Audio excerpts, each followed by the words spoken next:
అందరికీ నమస్కారం. గుడ్ ఫుడ్కి స్వాగతం. ఈరోజు మనం సుక్కుమల్లి టీ అని వినే ఉంటారు, అది చేసుకుందాం. దానికి సొంటి, ధనియాలు, కొద్దిగా మిరియాలు, ఇంకా బెల్లం కావాలి. ఇవి చాలా బేసిక్ ఇంగ్రీడియంట్స్ మనకి ఇంట్లో దొరికేటివి.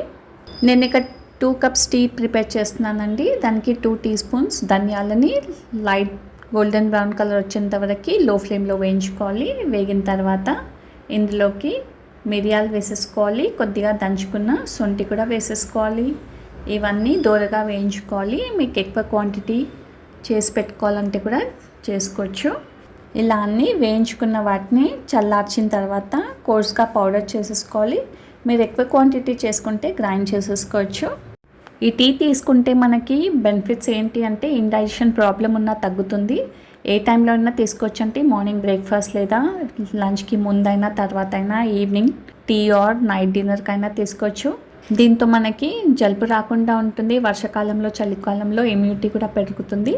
చాలా బేసిక్ ఇంగ్రీడియంట్స్ చూసారు కదా. ఇలా పౌడర్ అయిన తర్వాత 2 కప్స్ వాటర్ వేసేసుకోవాలి.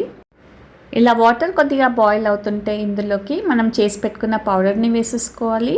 మనం ఎక్కువ టైం బాయిల్ చేసుకోవాల్సిన అవసరం లేదండి. పౌడర్ వేసిన తర్వాత ఒక 2-3 నిమిషాలు ఇలా బాయిల్ చేసుకుంటే సరిపోతుంది. స్టవ్ ఆఫ్ చేసేసుకొని ఇందులోకి బెల్లం వేసేసుకోవాలి.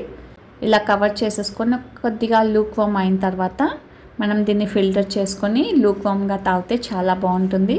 మనకు వర్షాకాలంలో వచ్చే గొంతు నొప్పి అయినా, కోల్డ్ కాఫ్ లేదా హెడేక్ అయినా ఇవన్నిటికీ చాలా బాగా పనిచేస్తుందండి. ఇండైజెషన్ ప్రాబ్లం ఉన్నా ఇది పనిచేస్తుంది. తప్పకుండా మీరు ట్రై చేసి మీ ఫీడ్బ్యాక్ ఇవ్వండి. ఇలాంటి హెల్తీ రెసిపీస్ మన ఛానల్లో చాలా ఉన్నాయి. Healthy drinks and healthy powders playlist చూడండి. అన్నీ చాలా హెల్తీ టిప్స్ ఉంటాయి. తప్పకుండా మీరు ట్రై చేసి మీ ఫీడ్బ్యాక్ ఇవ్వండి. నచ్చితే సబ్స్క్రైబ్ కూడా చేయండి. అందరికీ కూడా షేర్ చేయండి. Thank you.